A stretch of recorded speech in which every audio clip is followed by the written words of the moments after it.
Hello, I'm Robert Kelly, and today on Record All Monsters, Gappa the Triphibian monster, and cashing in on the trend, but for kids.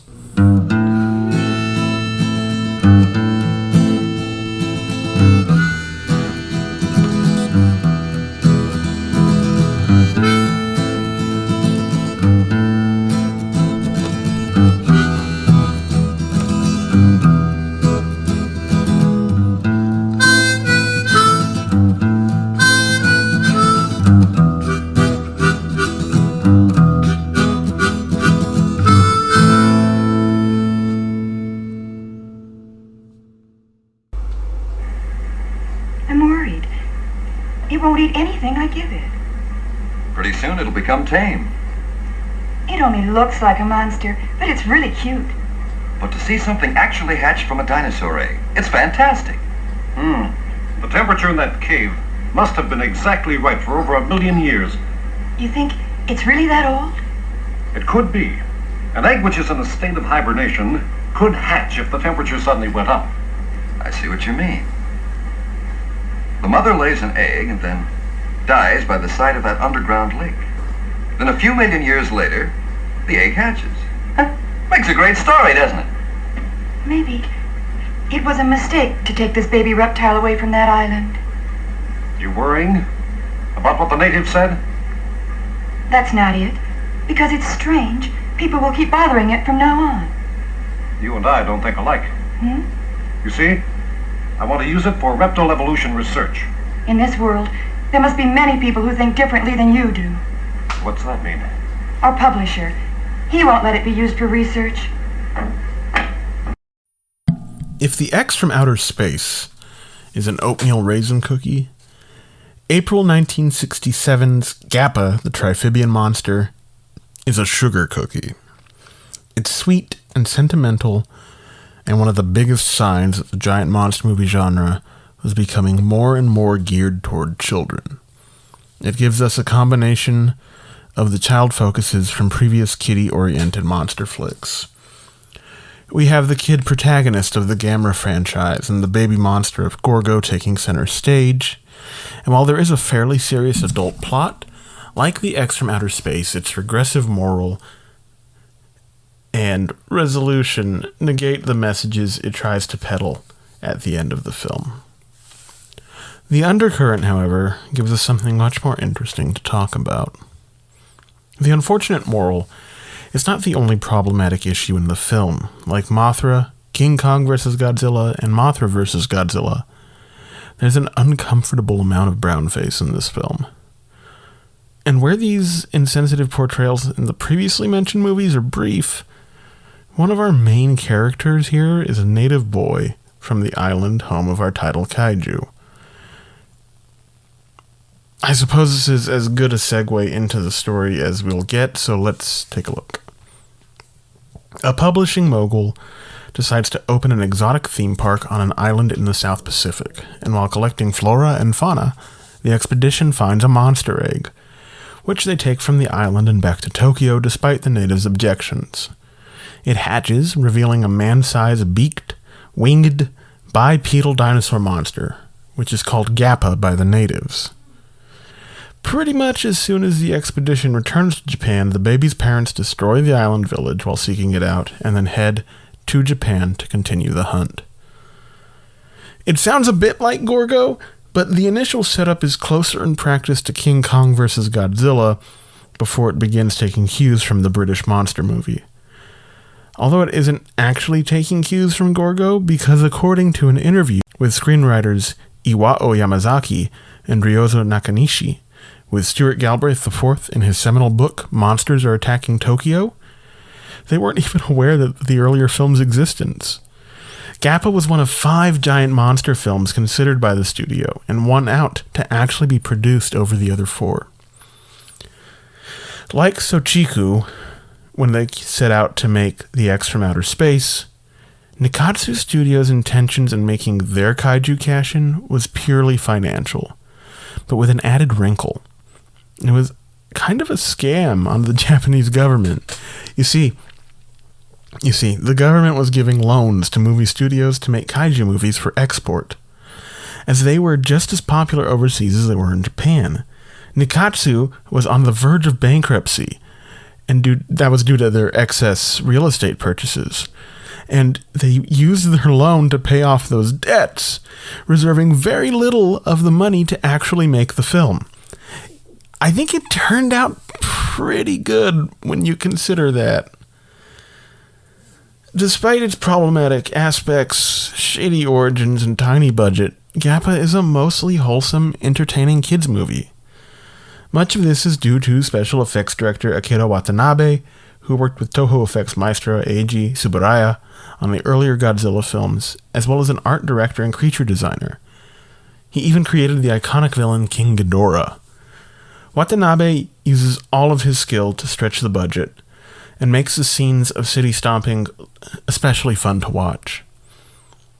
It's interesting to note that according to John LeMay's Big Book of Japanese Giant Monster Movies, that the creatures in this film were initially considered as possible designs for Ultraman.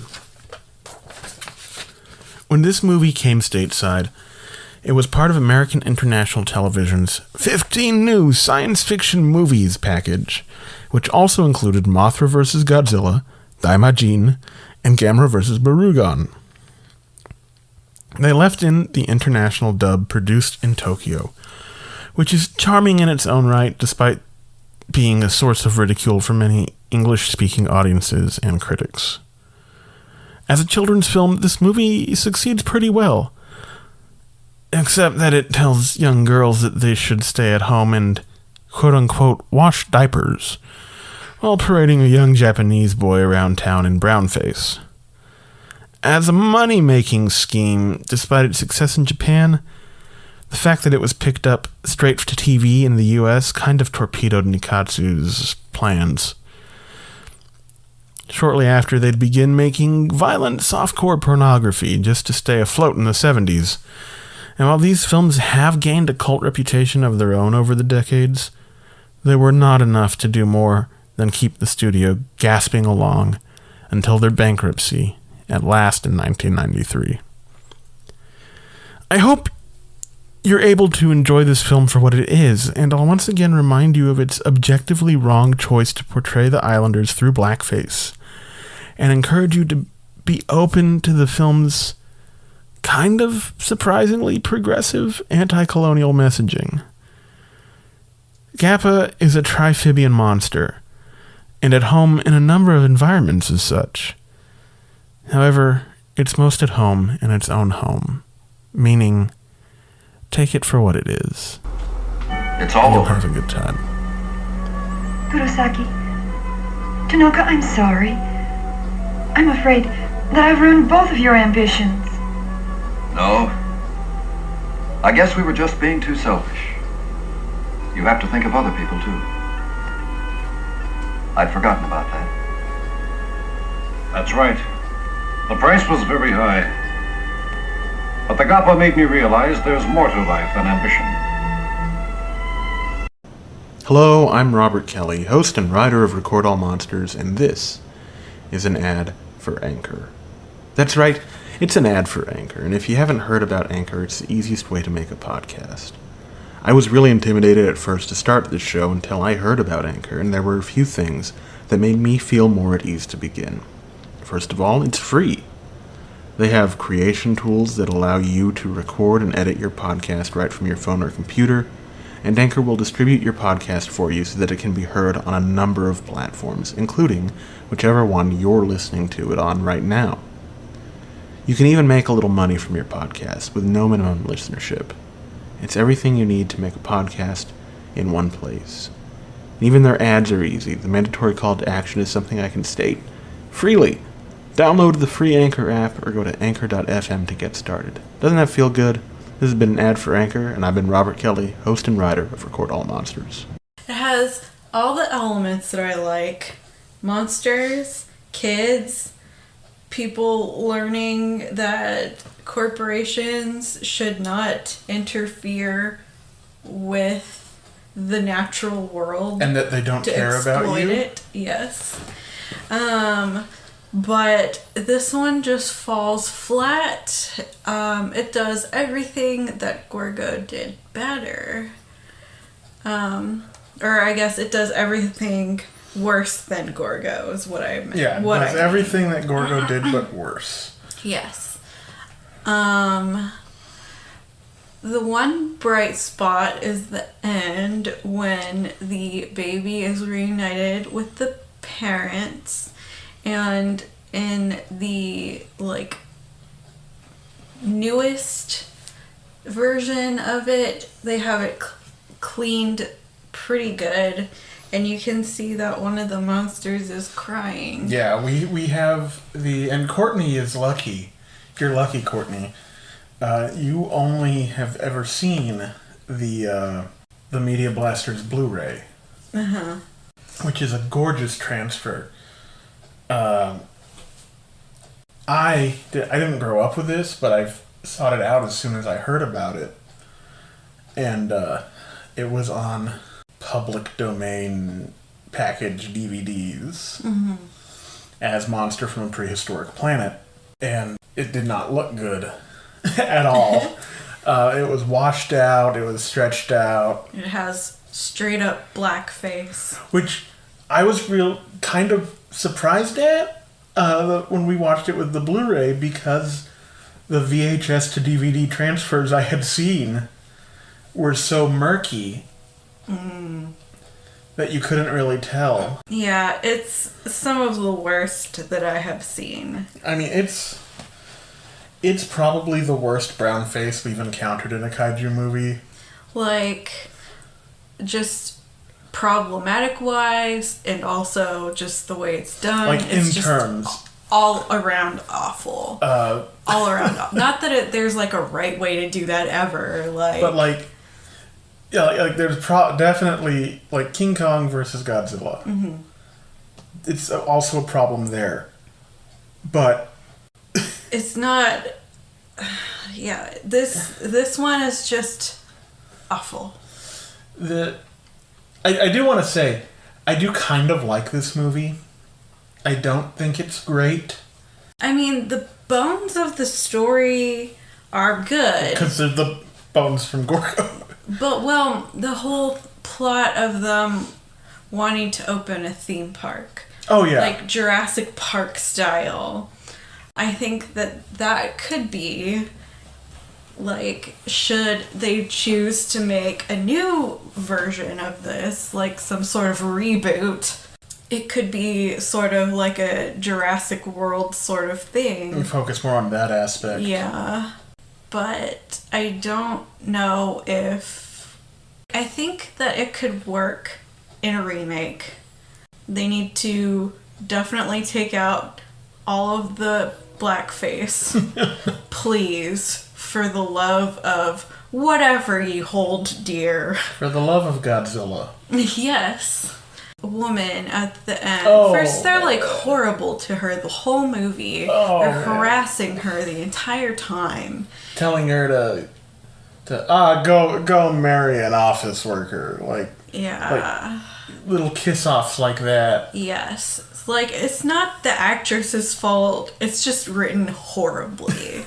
And then at the end, she's like, oh, silly me wanting to work. I guess I should just marry somebody and settle down and stay at home.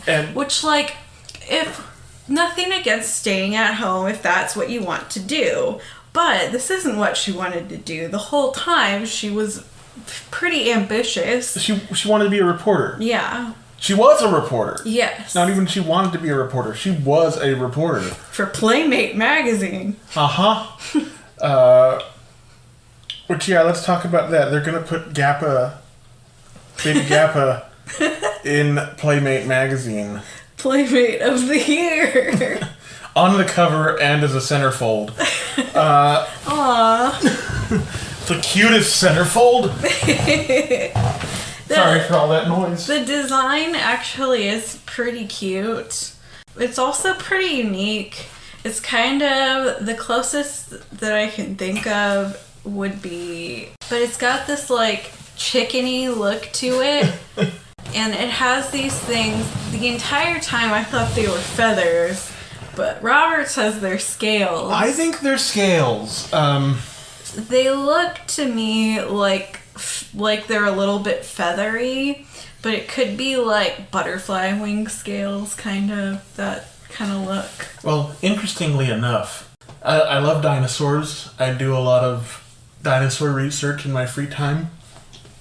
It turns out that scales and feathers are very closely related. Yeah.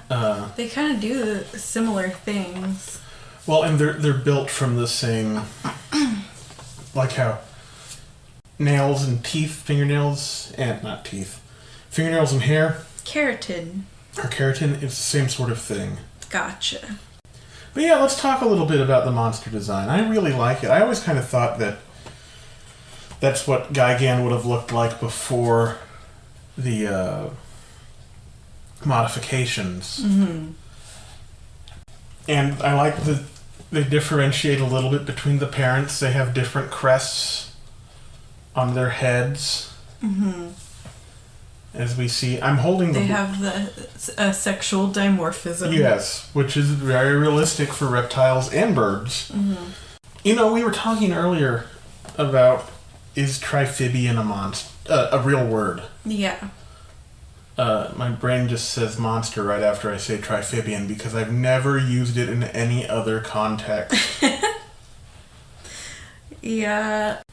That end part does make me tear up, though, when they're reunited, and then the music, like, swells, and it's very emotional, and then they fly away, and it's just very sweet.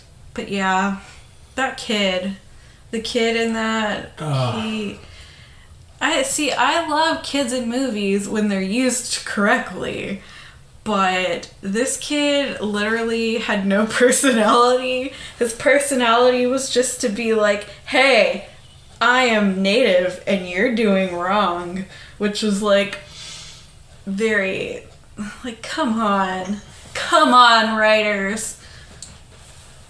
Yeah, it's pretty bad. But like I said earlier, Courtney, you experienced this very nice Blu-ray by Tokyo Shock and Media Blasters, which is gorgeous.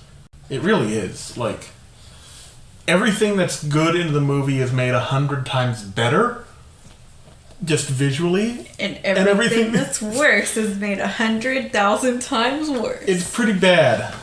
It's pretty bad. Let me see what year this was.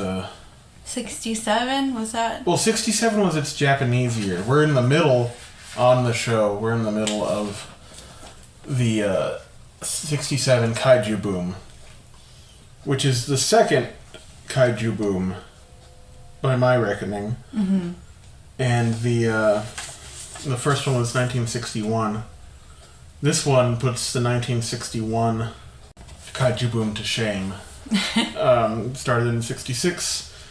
And it just went to TV in 1968. That's a quick turnaround for AIP. If I had seen this in the movie theater, I would have been real sad. It's... Let's try and talk about some of the good things in it. We already talked about the monster design is very good. Oh, did you look up Triphibian? I did look up Triphibian. And it is a real word, but only in the context of military vehicles. So a military vehicle, and it's not even just land, air, sea. It's if it can work in the water and on land under different conditions. So that's Triphibian. Gappa. The military war utility machine. vehicle. Gappa war machine. That might be a good angle for a Gappa remake. If they try and do a Jurassic World Dominion. Yeah, that's true. If you point this gun with a laser sight at your target, and then the dinosaur sees the laser and kills your target that your gun's already pointed at, unaware. Yeah, so that's the only context I can find Triphibian being a real word. Gappa. Um, Triphibian war machine. and apparently, it was coined by Churchill, Winston Churchill. Oh. So,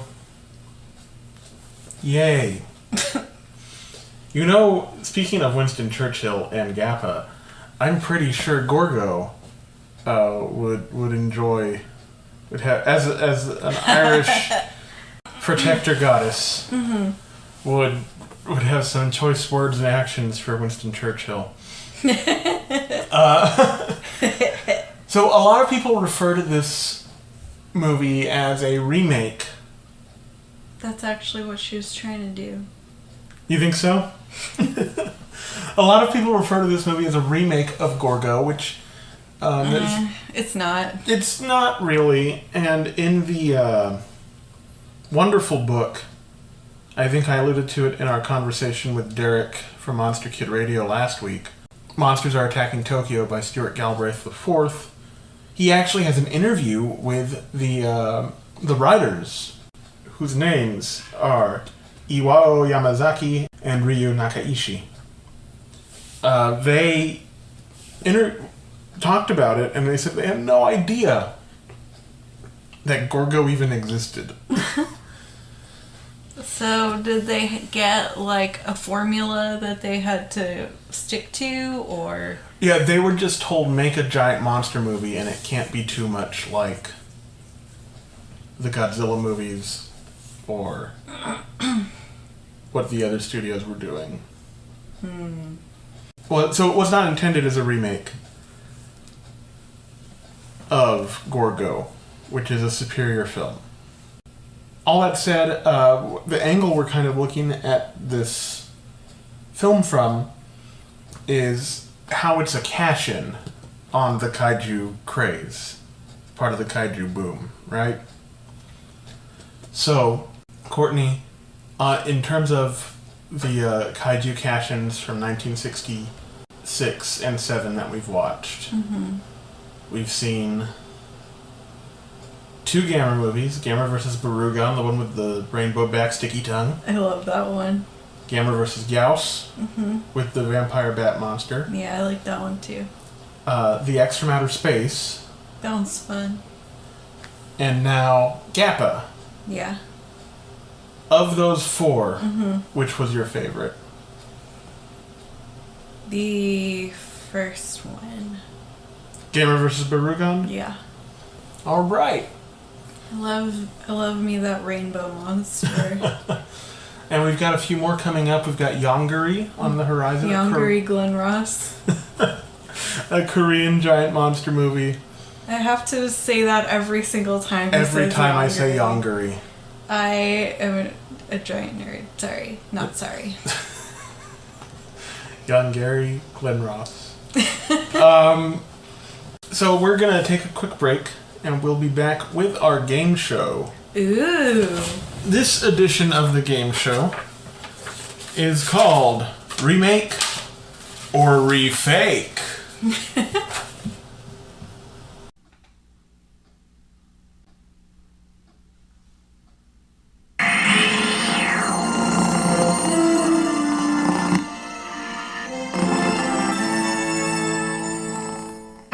Where are all these people running? They're hurrying to their video stores so they won't be left out of Orion Home Video's Monster Movie Madness.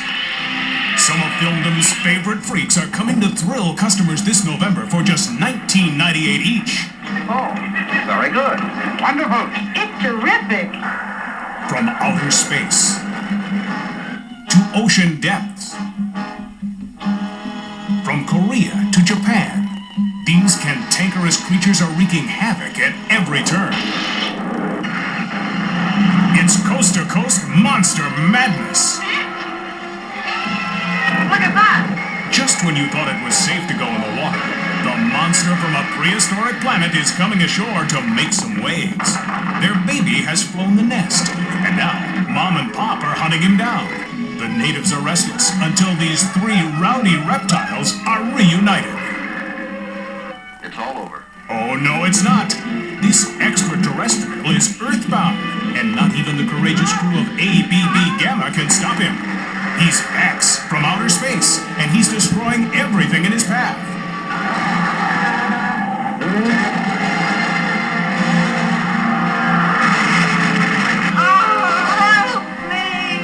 Things really start moving and shaking when Yonggary, monster from the deep, comes to town. It's Yonggary, he's coming out! He's the new guy on the block. And the neighborhood will never be the same.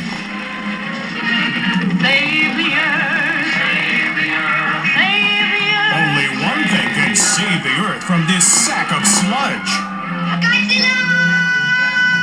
That's right. The big guy's back to battle it out in Godzilla versus the Smog Monster. He slimes. He flies. He tries the evil eye. But he's no match for the granddaddy of them all, Godzilla.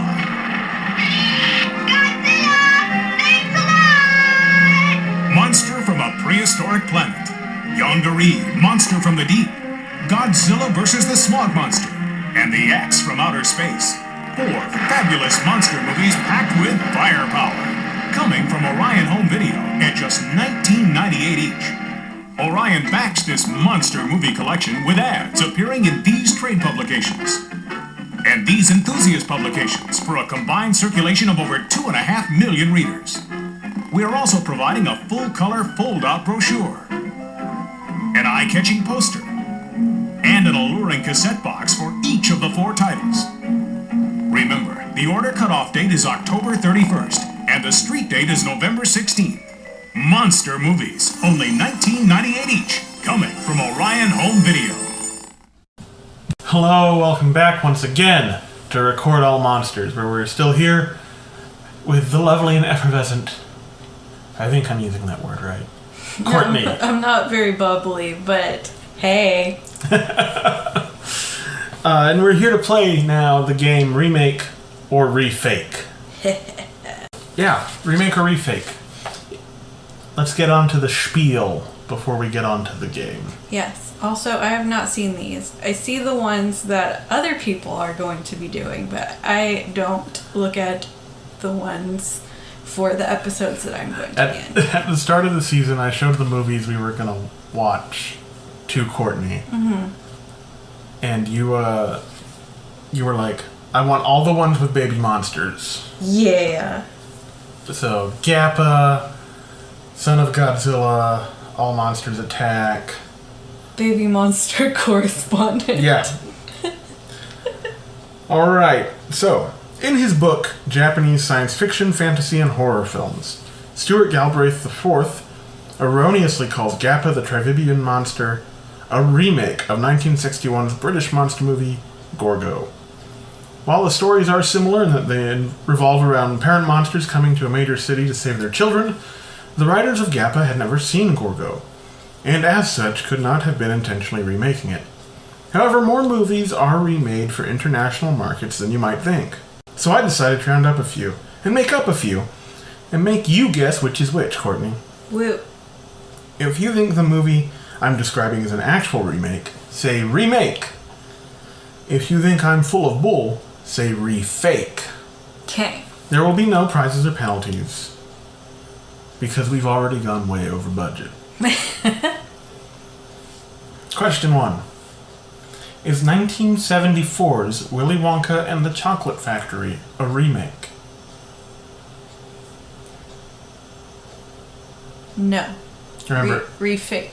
you are correct. It is a refake. While it is based on the children's novel Charlie and the Chocolate Factory by Roald Dahl and was remade under that name in 2005, Willy Wonka and the Chocolate Factory is not a remake of a previous feature film.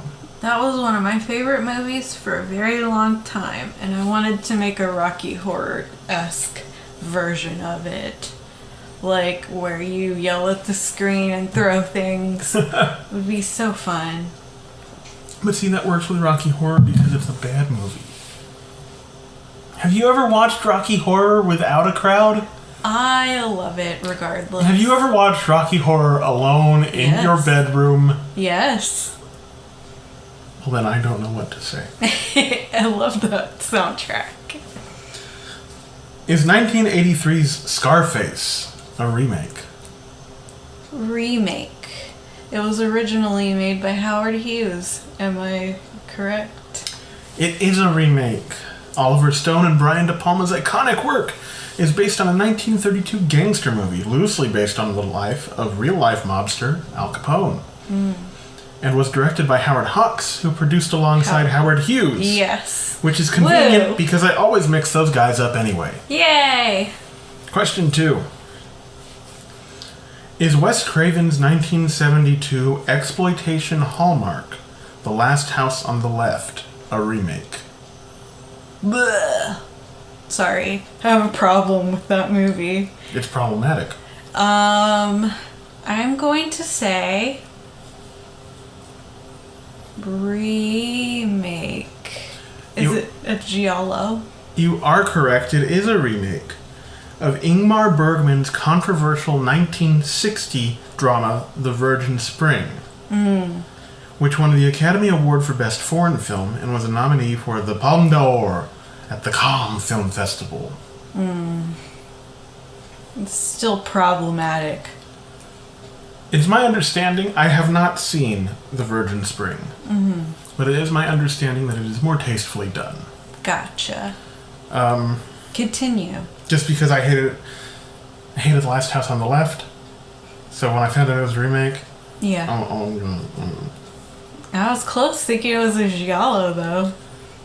it was a European movie. Definitely from overseas. Alright. Is the 1966 spaghetti western masterpiece, The Good, the Bad, and the Ugly, a remake? Remake of Yojimbo. ReFake, my darling. What? While the finale of Sergio Leone's Dollars or Man with No Name trilogy is not a remake of a previous feature film, the first film in the trilogy, A Fistful of Dollars, is, legally speaking, an unofficial and unauthorized remake of Akira Kurosawa's Yojimbo. So I was right. No, The Good, the Bad, and the Ugly is not a remake. Dang. While Leone disputed this, citing Dashiell Hammett's 1929 novel Red Harvest and the 1746 Italian play The Servant of Two Masters, which share similar stories, he did eventually settle out of court with Akira Kurosawa, who received royalties Nice. from A Fistful of Dollars. Good. As he should. Also, it's Dashiell. I say what I want. Final question, Courtney. Woo. Is the 2000 Ben Stiller comedy Meet the Parents a remake?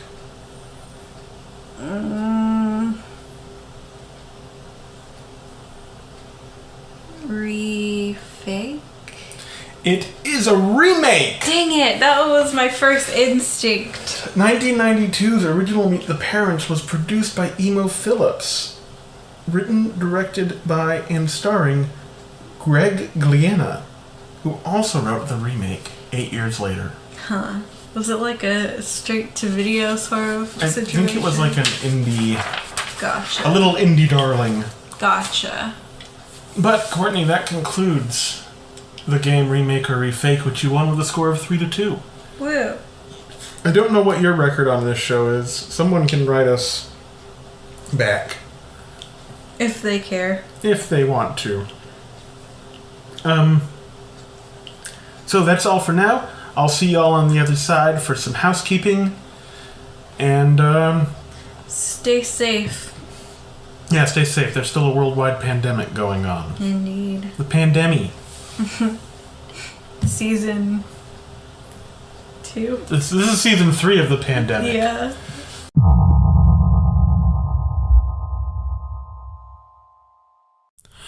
Alrighty, so that was our episode on Gappa, the Triphibian monster, or monster from a prehistoric planet. I have some fond memories of that one. I didn't grow up with it, but I used to read the review for it over at Stomp Tokyo over and over, and I couldn't believe, I didn't believe the whole washing diapers thing, like that it had to be made up. But it wasn't, and I found it on various, public domain DVD box sets, like I told Courtney. The Blu-ray is very nice, and I recommend you pick that up. I might even put a link to that in the description.